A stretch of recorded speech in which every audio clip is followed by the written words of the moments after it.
ఈరోజు పాయసం చేశానండి.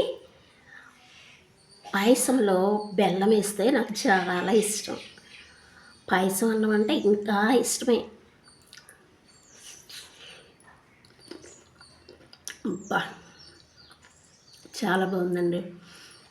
జీడిపప్పు, పచ్చి కొబ్బరి ముక్కలు బాగా నెయ్యిలో వేయించి వేసానండి. అవి పంటికి తగులుతుంటే అబ్బా, చాలా బాగుంది.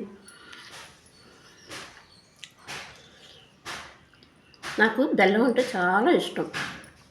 ఏదో సినిమాలో నాకు బెల్లం అంటే ఇష్టం అని అంటది కదా, అలాగే మా ఫ్రెండ్స్ ఎగతాళి చేస్తూ ఉంటారు, బెల్లం అంటే ఇష్టం అని.